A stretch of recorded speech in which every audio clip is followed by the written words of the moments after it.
ശുഭകരമായ വാർത്തയ്ക്ക് വേണ്ടി ലോകം കാതോർത്തിരിക്കുമ്പോഴാണ് അപ്രതീക്ഷിതമായി ഇസ്രായേലിന്റെ ഭാഗത്ത് നിന്ന് വീണ്ടും ലബനനിലേക്ക് ആക്രമണം ഉണ്ടായിരിക്കുന്നത്. നാളെ ഇസ്രായേൽ ലബനൻ ചർച്ച നടക്കും. ഇത് സംബന്ധിച്ച അറിയിപ്പ് ഡൊണാൾഡ് ട്രംപാണ് പുറത്തുവിട്ടത്. അദ്ദേഹത്തിൻ്റെ social media platform truth social വഴിയാണ് അദ്ദേഹം ഇക്കാര്യം അറിയിച്ചത്. വളരെ നിർണായകമായ ഒരു ചർച്ചയിലേക്ക് കാര്യങ്ങൾ പോകുന്നുവെന്ന് ട്രംപ് പറയുന്നു.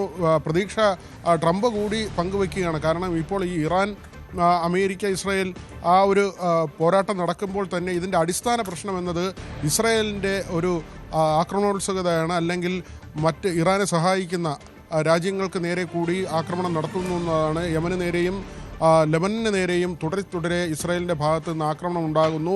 ഇന്ന് ലെബനനിലേക്ക് നടന്ന ആക്രമണത്തിൽ 4 ആരോഗ്യ പ്രവർത്തകരാണ് കൊല്ലപ്പെട്ടത്. ഈ യുദ്ധം തുടങ്ങിയ ശേഷം ഏതാണ്ട് 2200-ലധികം ആളുകൾ ലെബനനിൽ മാത്രം കൊല്ലപ്പെട്ടു. 2500-ലധികം ആളുകൾ ഇറാനിലും കൊല്ലപ്പെട്ട സാഹചര്യമുണ്ടായി. മറ്റ് ഗൾഫ് രാജ്യങ്ങളിൽ ഇറാൻ്റെ ഭാഗത്തു നിന്നുള്ള തിരിച്ചടിയിൽ ഇന്ത്യക്കാരുൾപ്പെടെ കൊല്ലപ്പെടുകയും ചെയ്തിട്ടുണ്ട്.